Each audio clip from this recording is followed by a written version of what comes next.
You're listening to the We.L.E.R.E. Real Estate Show, a podcast that discusses the intricacies of real estate investing with your host, Marcus E. Maloney.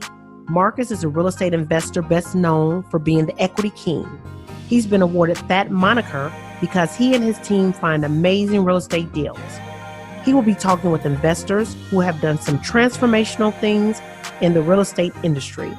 They'll discuss their process, their strategies, and how their investments transform their lives and the communities they invest in. We welcome you to the We.L.E.R.E. Real Estate Show. My vision, I wrote it down, made it plain as he told me, and I'm trusting him, and I'm gonna be a good steward over what I got because small hinges open big doors. There you go. There you go, man. That's excellent. So God, Brian made it plain and simple. Money is not your issue. That ain't it. As long as you're a good steward of what you have, you're gonna increase and you're gonna overflow. The We.L.E.R.E. Show is brought to you by 𝐓𝐀𝐊𝐄𝐀𝐿𝐿, widely recognized as an outstanding resource for real estate investors with exceptional education, networking, and support, along with profit-enhancing benefits in all aspects of real estate investing. Visit 𝐓𝐀𝐊𝐿 at www.𝐓𝐀𝐊𝐿.org. That's visit 𝐓𝐀𝐊𝐿 at www.𝐓𝐀𝐊𝐿.org. Hello, We.L.E.R.E. Real Estate family. How are you guys doing today? Today, we're going to have another awesome episode. I always like to bring quality people to the forefront, those that are really making some moves in the industry. And we have another brother that's going to share some quality content with us and some insights on today. Come from humble beginnings.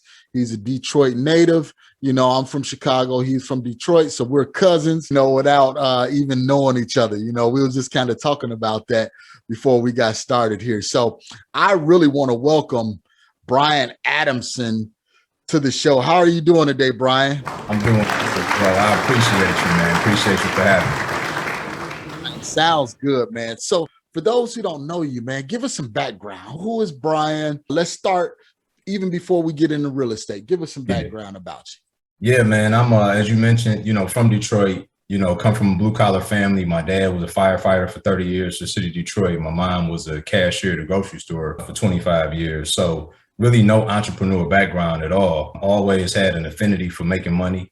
And, unfortunately, in my early years, that drove me down some paths that weren't so ideal.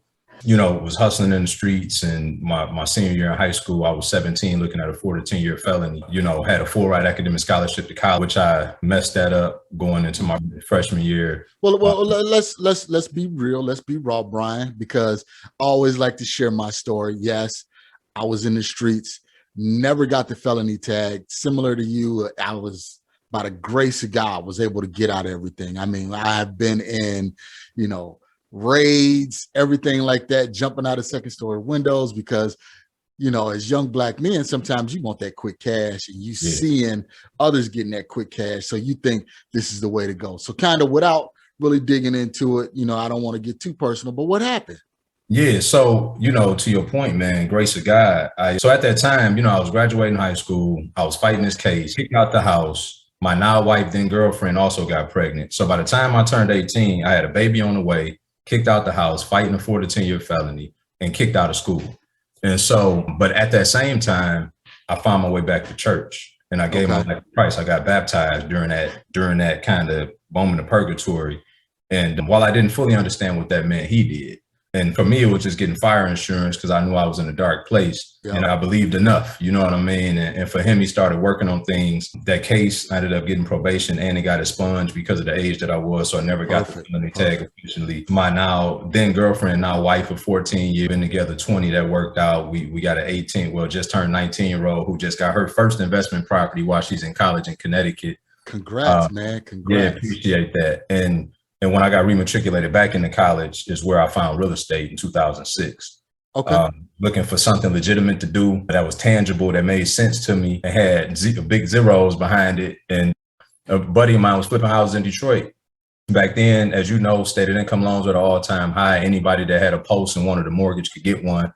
And these people weren't financially savvy. So I would put up my refund checks in college to cover their down payment. when he flipped him the house, he'd give me a return on my investment. And All right, so hold on. I got started from a $7,000 refund check. Yeah, so let's go back. You put a lot up in there, man, because a lot of people, that's the first thing they say is, man, I don't have no money, I can't get started. You know, you got to have big dollars to get into real estate. Instead of taking your book, you took your book money. You know, instead of going to buy books and everything like that for those and Jordans and all the other stuff that everybody buy with fund checks. Yep. You use that $7,000 and started basically a private lending fund. Absolutely. Without any knowledge, you know, not knowing anything. You like, okay, I got this Pell Grant money, this student loan money. I'm gonna flip that and let this guy use it so I can really get into the industry. Yes, sir. So let me ask you this, man. All right, so this was your buddy that was doing the real estate with you, right? Or yeah. he got you into it. Yeah. Could you really trust him with your $7,000, man? Because I know being a young college cat, $7,000, man, is just like having $7 million.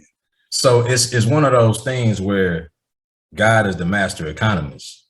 So the same energy that I had in the streets, taking certain type of risks, I was like, I'm not even risking my life in this situation. It's just some money. So my outlook on money and what it took to make money was different than most, as I'm sure you can appreciate the same thing, because where we come from, we grow accustomed to taking risks that most risk averse people just won't do. Yep. I had enough affinity and a bond with him. Although I was green to the space I was walking into, I just saw the upside and you know, with faith, I just took the step. Just jumped all in. Jumped all in. And that's what I try and tell a lot of people that I work with, man. Sometimes you just got to jump in. You want to sit there and you want to analyze it. You want to say, okay, got this $7,000. This is all I have.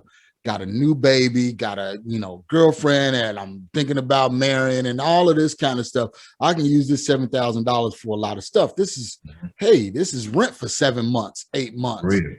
You know, you know, thinking about it that way. But at some point, guys, you get to the point where you're at that crossroads is I have to make this tough decision. And you was like, hey, to me, it wasn't a tough decision. I got this $7,000. I need to do something with it. I want to make it grow because I got that hustle mentality, and you knew the person to put it with. That's right. That's right. And he had a track record too. Right. Like I saw him, I saw the way he was moving. He was an older cat. You know, I was 22 at the time. He probably was 40. You know what I mean? So he was a little more established, and I trusted him, you know, and from there, I started buying my own rental property because I was like, if these people could get houses with no income, stated income, I'm in college, but I got enough credit to where I could go and do it. So I bought 3 rental properties while I was still in college. And then I built a new construction home in 2007 at the top of the market. Ignorance is expensive and we can't afford it, right? I was ignorant to what was going on, being opportunistic. So we moved into this beautiful house when we graduated college, but we were at the top of the market and we were exposed like everybody else in 2008. Okay. The market contracted. So in college, got your private lending fund, you bought 3 rental properties, right? Okay, that's I mean, and you saying this stuff like, you know what, I'm in college, I just bought 3 rental properties, da, da, da, da. You know, sometimes when you in college, man, it's hard to get a place to rent, you know, but you going out and you buying properties. So you're making moves at an early age, you know. So what happened with the rental properties? Why did you say, you know, instead of me just going to getting this new build, why say I'm gonna get into these rental properties? I always believed that I needed to have some income coming in before I went and bought the expenditure, which was my primary residence, albeit, you know, new construction home and all that good stuff. But I believed in getting the investments first before buying the liability. There you go, guys. So, you know, that's one of my key foundations is always assets over liabilities. Get those assets, let those assets pay for those liabilities, not the other way around, not getting the liabilities first and then you breaking your neck to try and get out there and make these mortgage payments, rental payments, and things like that. Okay. What was next, man? So, I went to work in corporate America. I got my engineering degree, and I didn't really think I was going to go work. But in 2008, that kind of shook me. So because I didn't understand what was going on. I was buying stuff and I was being opportunistic, but I wasn't educated. And, you know, so I was like, okay, I need to have a solid base to operate from. So I went to work in corporate America, and I just did the rental thing for Oh, I'm sorry. I missed a very important point. So in 2008, when I was upside down on everything. Yeah. We gloss over this. Yeah, I know, right? I did deed and lose on some of the stuff. I did a deed on my primary, and then I did short sales, which weren't popular back then. They took forever and a day, 7 to 10 months to get done, but I got a couple of those done as well. So I was able to kind of maneuver through, being upside down on. But then, although I was credit stricken, I was cash. I was in a good place of liquidity from all the lending that I was doing. Okay. So from 2008 to 10, as you know about Detroit, the market bottomed out. I bought over 20 rental properties during that time from 2008 to 10. So I was 24, 25, working in corporate America, making another 8-10 grand a month for my cash flow portfolio. But again, just being opportunistic, but still not educating myself. Just had enough common sense. Yep. You know what I'm saying? But I didn't prepare for the big days when the roofs needed work, when the HVAC needed. And so I was left not having a lot of reserves and needing to do all this work. Now, it's funny because... So hold on for 1 second, Brian. Okay. So guys, one thing Brian didn't set aside, and I always like to make sure you guys have that. He didn't have those CapEx expenditures set aside. Yep. It's good to get in the property, but you also got to set some of that cash flow aside for the roofs, the AC. Being in Detroit, got to have the heaters going, pipes may freeze and bust, things like that. So you got to have those CapEx expenditures, set aside. So you learn from that. 100%. I'm glad you intimated that piece too, Mark, because that's important. And so when it left me in a situation where, although I was a de facto private lender when I started, I didn't think when I got into these situations needing tens of thousands that I could have went and found somebody to partner with, because my peer group where I come from, that just wasn't the case. I was an enigma doing stuff. Right. I was still in my peer group, but I was operating outside my peer group. You know what I'm saying? Yeah. Everybody looking at you like, what is Brian doing? How's Brian moving? Exactly. And that ain't nothing against them. We just had different aspirations, Right. So I was just blind to the fact that instead of going to get help in the form of a partner, I ended up selling off most of my portfolio in a down market. 2013, 14, 15, the market hadn't recovered. Sell. I just couldn't carry the properties. You know what I mean? And I refuse to be a slumlord. So I'm like, I'll just liquidate them before I do that. Right. And so, got to a place where I felt stagnant, had a little bit of cash flow coming in, but going to work, I'm like, you know what? I'm gonna start flipping houses. Okay. So at one point.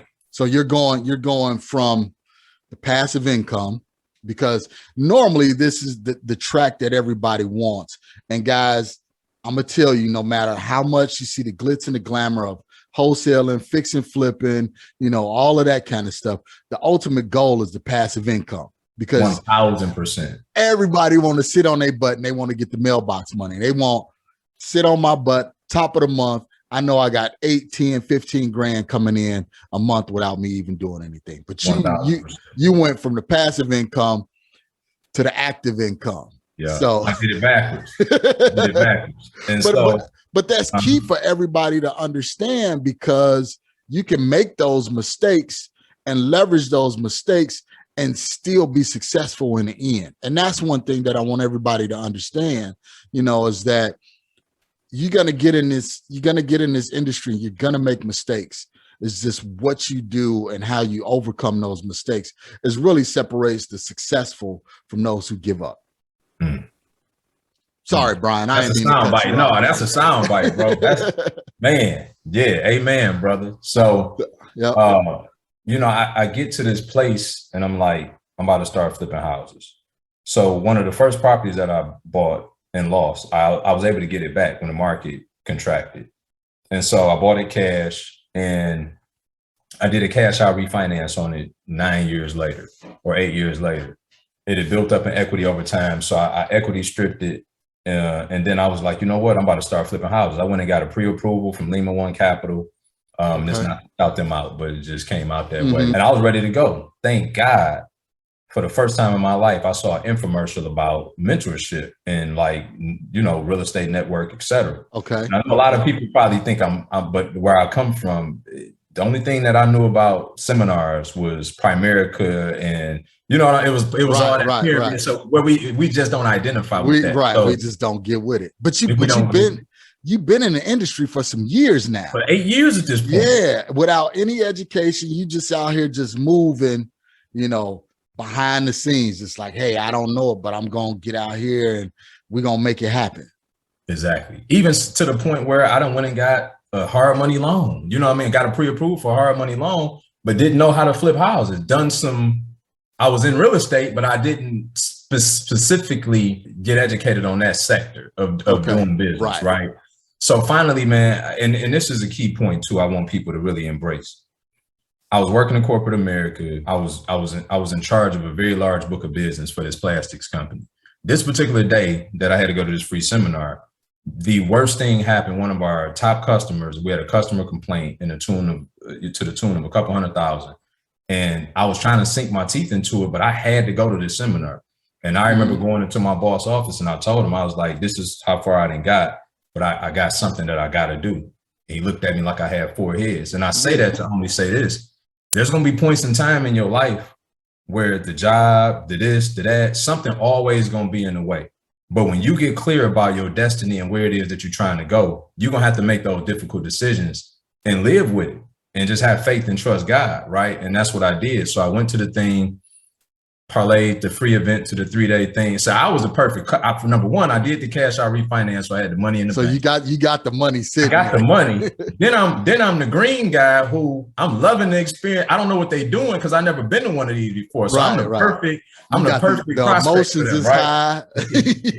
Everything. Checking everybody, high-fiving everybody. Like, oh yeah, I like it. Yeah. Right. So, but I saw opportunity. See, I tell people this: price is only the issue in the absence of value. There you go. I saw the value. So when they came back at lunchtime and said it's going to be 40 grand, while everybody started getting up and leaving, I was like, hold on. I've been doing this for 8 years on my own and see how far I've gotten.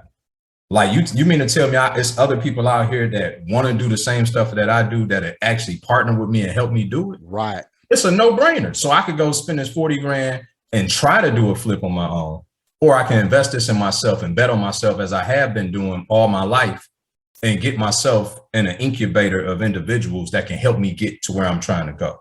It was a no-brainer. So not only did I leverage that, it's like another 20,000 for the accelerated, whatever. So my wife credit, my credit, and the cash, I pushed it all to the center of the table. Man, all in.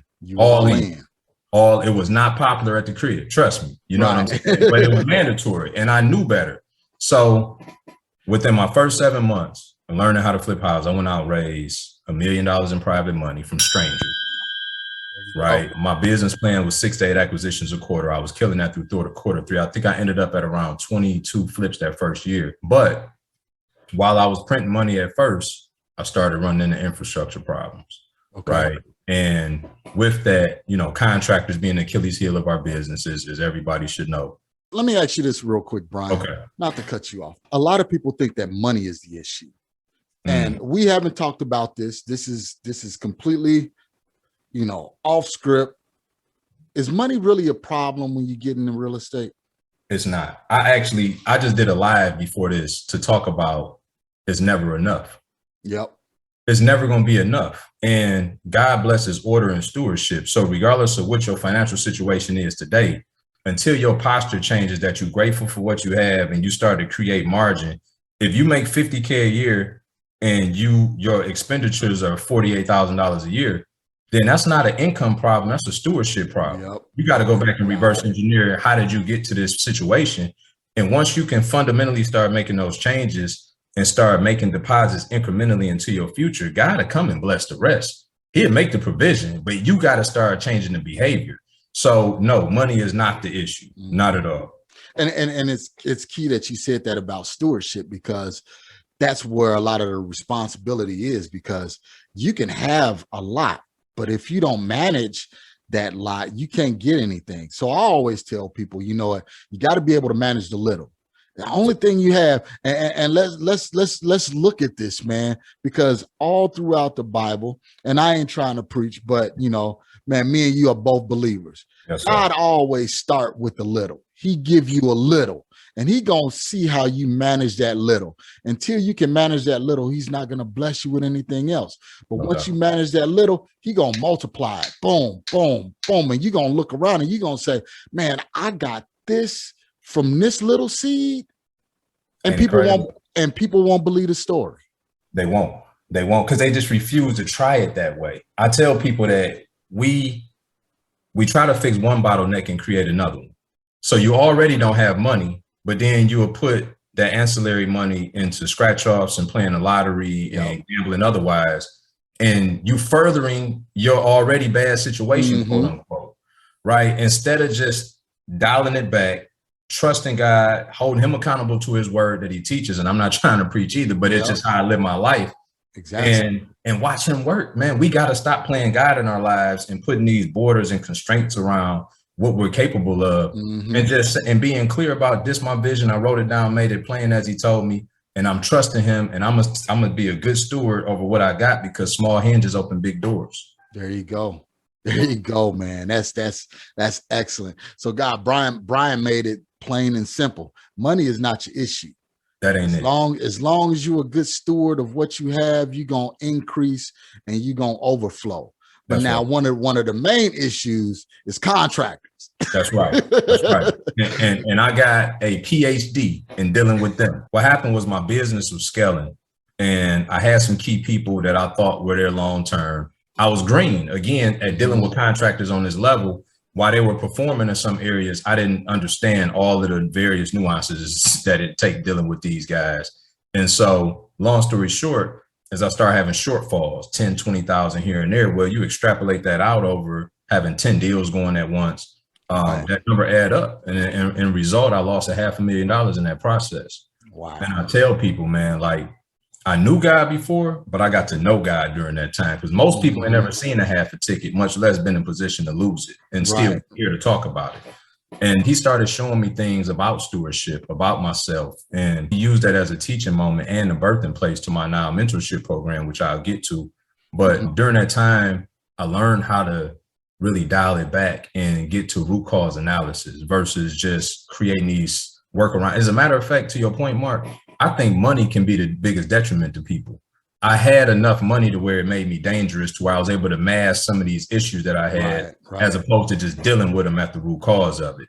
And so, you know, during that time, God started sending the right people in my life and helped me to put the infrastructure in place and put something solid together. Where on the other side of it, we were able to make a couple million, but it took to go through that and to endure that loss to put me in position to do so. And so now, just to kind of fast forward, help people internationally, you know, get started in real estate. We got students in 4 countries, you know, teaching fix and flip, wholesale, cash flow, how to do it remotely, because that became my default strategy living here in Orlando. I've been investing in Detroit the last 10 years. Let me ask you about that, Brian. And I don't mean to no. but man, you giving some good points, because what you're doing, I'm doing also. You're in Orlando, investing back in Detroit.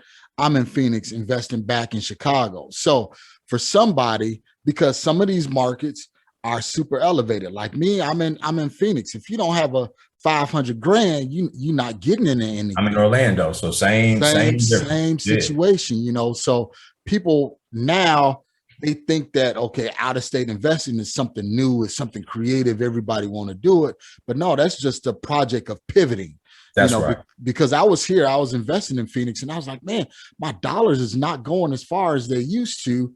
Let me look back to the Midwest, because I know, hey, the Rust Belt, Midwest may not get much appreciation, but you're going to cash flow all day. Oh, you better believe it. You know, so, and we try and tell people about, you know, the cash flow opportunities. So what were some of like the roadblocks or some of the things that you teach, you know, in your platform about investing, you know, out of state?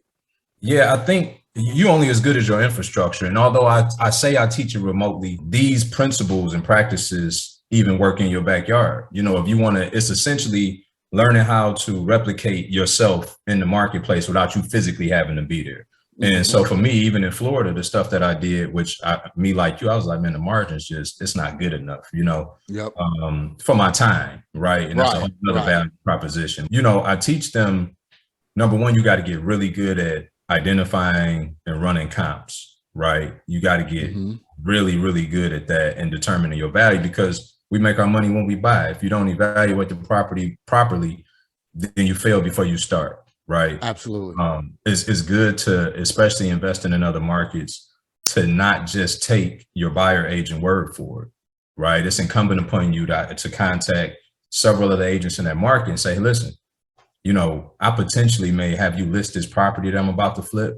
What's your opinion on price? Let them give you a non-biased, because they don't want to got to list it. So they're not going to overinflate the number because they're going to be on the hook for that. Whereas your buyer agent, they got a vested interest in you purchasing it. So yeah, they may tell you a below ARV, right? So that's one of the first things. The second thing is you got to have a strong project manager in another market, right? That can be your eyes and ears in your absence. And then right after that, you got to be able to hold the contractors accountable. And while legal docs and all of those things are great, and we even give those to our students, it's really fundamentally about controlling the money. You know what I mean? And making sure you're paying them in arrears based on work completed after a small deposit, and really coaching them through the process, taking the guesswork out, giving them your choices. Don't let them run wild and try to figure out what to put into your property. Right. You know what I mean? And and it's really infrastructure, because that's where I lost my money, from not having solid infrastructure in place. Okay. Well, let's do this. Let's take a brief break, Brian. And when we come back, let's talk about how you find those key team members, you know, when you're investing remotely. So let's take a brief break, hear a word from our sponsors, and we'll be right back with Brian Adamson. Finding real estate deals can be a challenge, but with BatchLeads, it doesn't have to be. BatchLeads has created a one-stop solution for all your real estate needs, so you can find more sellers, close more deals, and maximize revenue. BatchLeads offers a comprehensive suite of lead generating tools that cover text messaging, skip tracing, finding comps, and much more. BatchLeads help you simplify, manage, and organize all your data in one place. Batch will help you stack your lists and identify properties that appear on multiple lists and have multiple distress indicators. These sellers are likely to be highly motivated and eager to sell. Get the most powerful and complete lead generation platform in the industry. Locate sellers, buyers, and lenders nationwide in seconds. Go to batchlead.io and use promo code WeLoveEquity. All right, guys, we are here with Brian Adamson. He hails from Detroit, but he's currently in Orlando, Florida. And he teaches quite a bit, and he teaches about remote investing, virtual wholesaling, virtual flipping, virtual apartments, things like that. So Brian, going back to what we was talking about, how do you build a team remotely if you're in Florida? And let's just say you're from Detroit, but let's just say if you're trying to build a team in Chicago. Yeah. What are some of the steps? What are some of the things that you look for in order to make sure you got the right players in the right seat? Yeah, you know, it's really a numbers game, right? Whenever you're fishing in a new pond, you really have to take the time. And most people try to cut this corner, but they shouldn't. I advise my students to call 20 to 30 agents in whatever market they want to work in, cold calling them, you know, and pulling out 2 to 3 that you think are viable. Because, you know, you ain't got time for your business to stifle because one of them on vacation or the other one not sending you comps fast enough. Identify 2 to 3 of them and then figure out their strengths and weaknesses. And then from there, you can typically leverage that initial point of contact with the realtor to then finding you a project manager, right? And or contractor. So sometimes that realtor, if they're capable, could almost be that de facto project manager until you find somebody more viable to put in place. They got a vested interest in making sure that project is successful because they think they got the listing on the other side of it. And if you can walk them through and say, okay, this week we supposed to, you know, we got a Gantt chart, this is the scope of work, this is what we're doing this week. Be very deliberate in telling them what to look for. And all they got to do is take photos and report back to you. It's not that difficult, but the catalyst to it all is you got to be educated. All of this stuff is hard if you're not educated. Like the best investment you can make in yourself is first getting educated. While I fumbled around and had marginal success for 8 years, if I could go back, and I know this was one of the questions toward the end, but if I could go back and redo anything, it would have been to get educated sooner. Okay. Because a lot of people, you know, they hear, well, the best teacher is experience. While that is correct, but sometimes you don't want to go through those experiences. Why go through those negative experiences? Why lose, you know, $500,000? Why not contact Brian and say, hey, Brian, look, this is what I'm going through. I don't want to make those mistakes. I don't want to have those losses. What do I need to do to put in play in order to ensure that I'm insulated from those losses? Yeah, man. Yeah, it's to your point, Mark. And one thing that I do is have people put down their goals before I work with them, right? And my whole thing is this: when you're looking at generational wealth, changing the trajectory of your family, if those goals are true to you, then it's incumbent upon you to go and do it the right way. Why would you go out and fumble an opportunity? For most people, they don't recover from that first L that they take.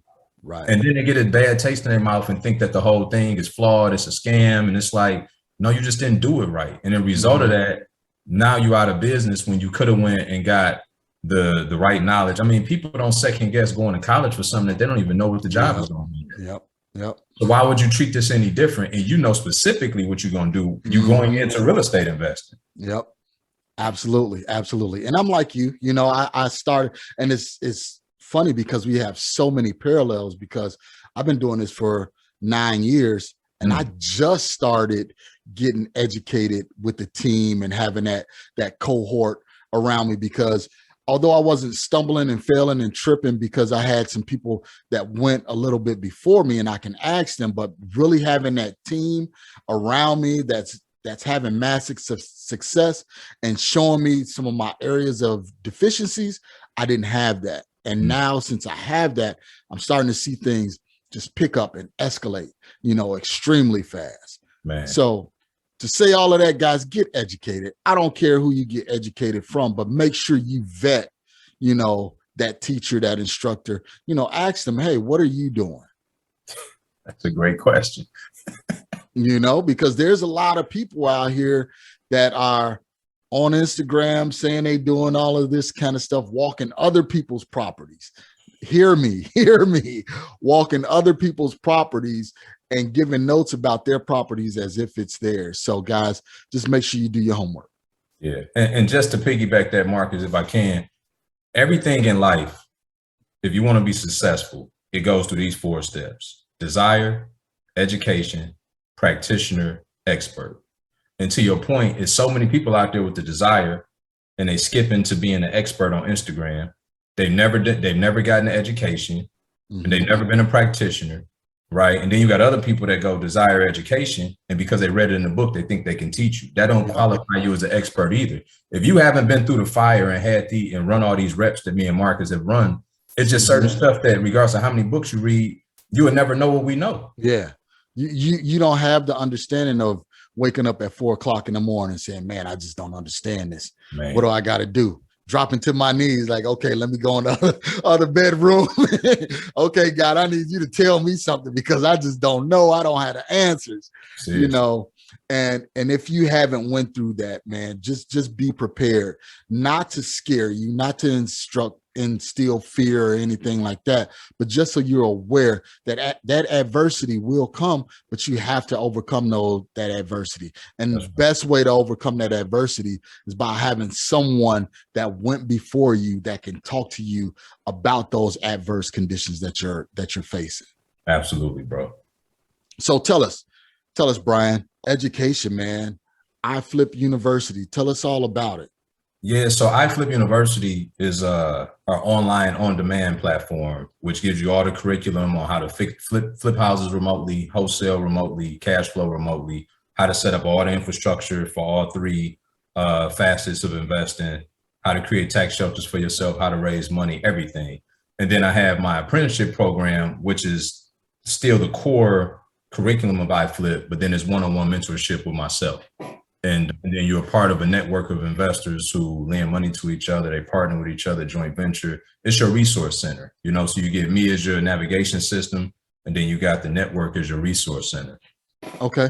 Let me ask you this real quick, and we're going to come back to iFlip because I left some time at the end in order for us to talk about it. Okay. What are you currently doing, or what are your students currently doing in order to find deals? Let's just say if they want to wholesale or fix and flip, because you got to, wholesaling and fix and flip, they're kind of married to each other. One is just the art of finding a deal. So what strategies are you guys using, in order to find deals, especially some of these hotter markets? So, and this is going to blow your mind, bro. But so we teach wholesaling from 2 different ways. We teach off market, which I think most people are probably most familiar with. It's the sexy topic in our industry. But we also teach wholesale from the MLS. Like I recently had a student in Denmark who's never been to the States, had an agent send him a property in Detroit. This thing was listed for like 89,000. He got it locked up. He worked through the price reduction. He got it down to 74. He put it out in our mentorship group at 93. One of our other students, Claudina in New York, raised the capital, bought it as a flip, no money out of pocket. He made 19,000 on this wholesale from the MLS in Denmark. He ain't never been to the state, right? Now she's finishing up the flip right now and stand to make 25, 30K, and she raised the money for the deal. So 80% of our students are still finding deals on the MLS, bro. They're negotiating and they're prudent about not buying market or over market, right? And so they've been able to work these various channels and getting the pricing down. Even myself, I bought maybe 3 apartment buildings in the last 90 days. On 2 weeks, I'm closing on another 20 unit, and I got them all off LoopNet. Wow. See, and most people, guys, if you don't know about LoopNet, what do they always say, Brian? There's no good deals on LoopNet. There you go. LoopNet is where deals go to die. There's no good deals on LoopNet. But when you scour and you know exactly what to look for, you know, you have to have that mind's eye of knowing what to look for. When you know what to look for, you'll find those opportunities. You will definitely find those deals. Absolutely. And the reason you got to get good at running comps and knowing your numbers is because just because it's not a deal as it's advertised don't mean you can't make it one. I'm closing on the 20 unit in 2 weeks. They had it out there at 8, almost 900, and I got them down to 725 after my inspection. Right. So you create the deal you want, and you gotta be okay with if you can't get the number down there. Yeah. And you have to look at a lot of deals, you know, in order to find that one. You know, don't think that, okay, once I hop on LoopNet or hop on an MLS, I see something that's $5,000 below market and you think that's automatically a deal. Right. So that comes in with the education that you were talking about, you know, and having that network. And even going back to your guy in Denmark, your student in Denmark, that's excellent. You know, so that's a deal sitting there on the MLS that you guys really pull 50K out of. Exactly. You know, give or take, you pull 50K out of it. And think of how many people looked at that deal, glossed over that deal. Nah, I'm not going to do that. It fell out of contract twice. There it is. There it is. So guys, with the proper education and having a proper perspective, you'll be able to find these deals no matter what market that you're in. And I think the biggest impediment for most people, Marcus, is they stay married to a particular area for too long, right? And because of comfort. And I'm glad that we've afforded ourselves the ability to go and do things elsewhere. I had a student in Miami. He had done 2 flips down there, was successful. He went 4 months stagnant. And I kept telling him, like, bro, your business can't survive like this. Right. He finally got over the fear. He bought one place in Muskegon, Michigan, small little area on the way to Chicago. And he bought 3 more properties up there within like a 45-day period. But it just took for him to pivot and go elsewhere. And I think people just, they run dry from just saying, you know what, my market is dried up. I can't find anything. And they refuse to go elsewhere. It's all real estate. It's all construction. It's all fundamentals that if you learn the fundamentals, you can apply those anywhere, man. Absolutely. Absolutely. And again, knowing those fundamentals is essential. Very, very essential. I mean, that's key. Everything can look amazing. Like you say, he's down in Miami and he's waiting, trying to find that next deal. What if that next deal never comes? You gonna stop your business? You know, and it happens every day. Now, the crazy part is, and this is why I do Momentum Monday, because I truly believe the most important thing you can have as an entrepreneur is momentum. And he goes to Muskegon, he does 3 deals. Now he just bought a rental property 2 weeks ago in Miami. See, when you can just focus on constantly creating momentum and putting points on the board, that area may open, something may open back up, but when you lose your traction, it's so hard to get back going. So you got to always be looking for that lubrication to your business, which is the momentum. Absolutely. Absolutely. And it's funny that you speak about that because I'm going through that right now. So I left Phoenix, went to Chicago, was doing tons of deals in Chicago. And now I got the opportunity to find more things here in Phoenix just out of one relationship, one connection, you know, and it's like, okay, now I'm back in my home market. So now I'm doing Phoenix, Chicago. We're looking to expand into other markets. And that's just from, like you said, that momentum, keeping that momentum going. Big, man. Okay, Brian, let's put you on the hot seat, Brian. We're going to put Brian on the hot seat real quick. We got some questions we're going to ask you, Brian, and we're going to get right into it, man. So starting over, and you kind of touched on it, what would you do differently? I would definitely go out and get education. I would have stopped partying sooner, stopped drinking earlier, and I would have started seeking new relationships sooner. I think where we come from, we get married to this concept of you got to stay with the ones you started with, and that's not real life. You know what I'm saying? And that's not saying to not love the one you with and not appreciate those relationships, but God put people in our life for seasons, reasons, and lifetimes, and we got to identify earlier in the process that this was seasonal. And it's time for me to go get some new friends for a new season that can help me to get to where it is I'm trying to go in life. And it's not to abandon those old friends. It's just that you know what lane you have to put them in. You know, what area I can function with you in this area, particularly here. And I have this group over here I deal with on this level, things like that. And sometimes you can bring them all together. But, you know, for you is just building out that network. So guys, get out there, build out that network, go to your local RIAs, go to the meetups, you know, do your due diligence on who you speak with. So Brian, next, what is one characteristic you believe every high producing investor should have? Man, just one? Give me what you got, man. I say faith. Okay.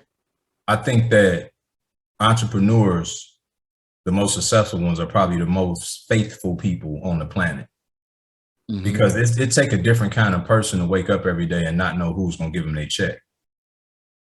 Absolutely. For people that work a W-2, and I did that for a while, I mean, it's just a different animal to wake up every day. And that's why when Grant Cardone said, who got my money? Like, I get it when he's saying that. You wake up every day, really like, who got my money? You don't know. And so you got to be a faithful person, regardless of what your belief system is, in order to sustain, ride out bad cash flow times and, you know, forecast is off. Like you got to be a faithful person in order to get there. There you go. Okay. Faith, guys, faith. Give me one good book recommendation. Outside of the Bible, I got to throw that in there. Everybody should read Rich Dad, Poor Dad. Okay. You guys, I took it down. I had it right up there. That was one of mine's up there, but I got it. Always notes on deck, you know, always got to go back to it. That's one you can read every 2-3 years and be like, wow, it's something either resonates differently or you just learn something new every time you read it. Okay. So I know we touched on iFlip. How can people get in touch with you if they want more information about iFlip, you know, your mentorship program and who you service, how you service them? Give us some nuts and bolts about iFlip. Yes, sir. So yeah, iFlip again is it's an online on-demand learning tool for people to come get comprehensive knowledge on how to go out and fix and flip wholesale or cash flow remotely, how to raise capital, how to build your infrastructure, everything you need fundamentally to go out and have success as an investor. But and it's for people that may not have a lot of time, may want to go at their own pace, et cetera. And then you keep it in perpetuity. Once you're a part of university, you stay in and you keep the curriculum thereafter. And then I have my apprenticeship program, which is for people also that starting from ground zero, but that want to go somewhere sooner, right? And I work alongside with them one-on-one. And again, you know, I'm the navigation system. And then, you know, the group is the resource center, and you could partner with people and joint venture and all types of good stuff and continual ed. We do webinars every week, bro. I just believe in keeping a pulse on everybody. And we got 60-70% of our students winning. That's a big number for an education platform. Absolutely. And I know it's because of the time and the reps that we run and everybody showing up trying to get better. So let me ask you this, Brian. How are you doing the education plus still making sure your business outside of the education, your flips, your rentals, everything like that is still moving successfully? It's funny because one of my investors, he asked me that the other day. I spend about 65% of my time on the education business, and then about 35% on my investing.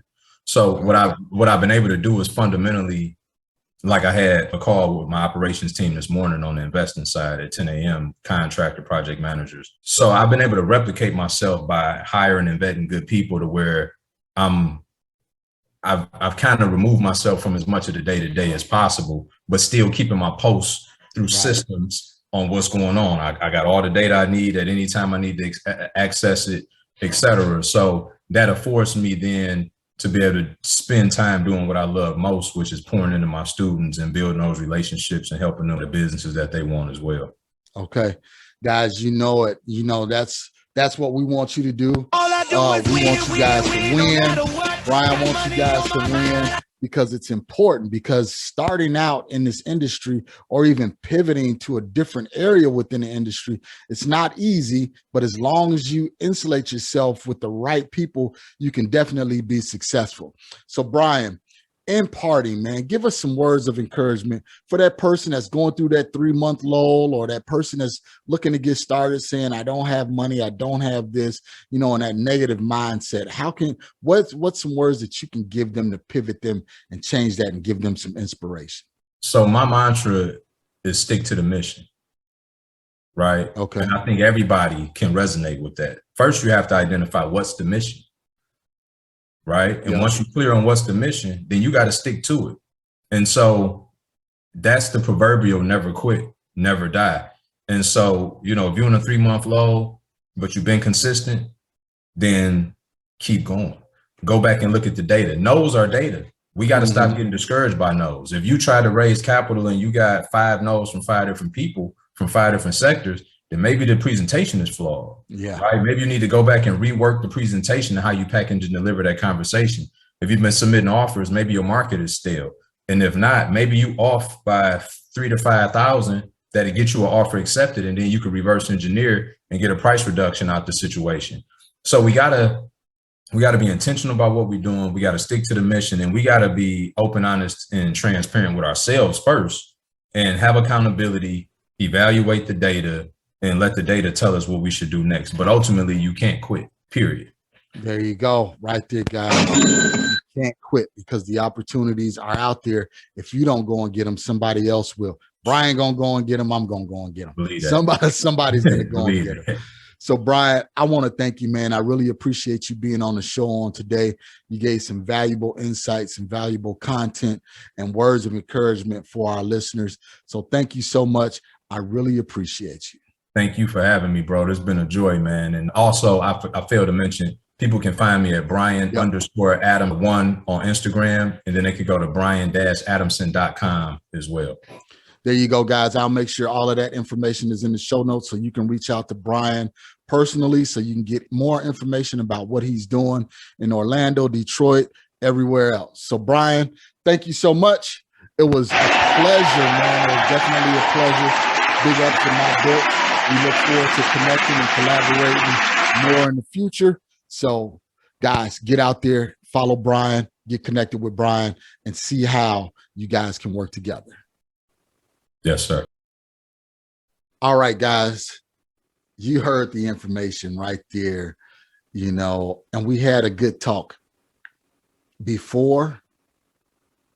And this brother really helped me out in some areas. So guys, I want you to make sure that you reach out to him, you know, get connected with him.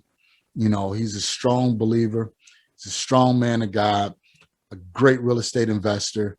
And I really want you to make sure you follow him and get connected with him, not just for what he have, you know, but also just having that genuine connection. So, all right, I'm gonna leave it at that. That was Brian Adamson.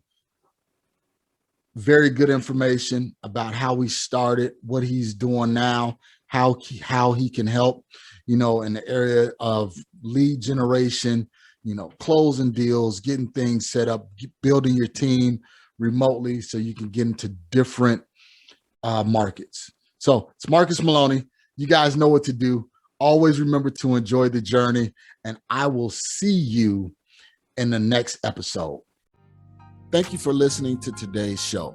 I picked up some great actionable items, and I'm sure you did as well. If so, let me know. You can always reach me via social media at facebook.com/MRCSMaloney, Twitter at MRCSMaloney, and of course, IG at MRCSMaloney.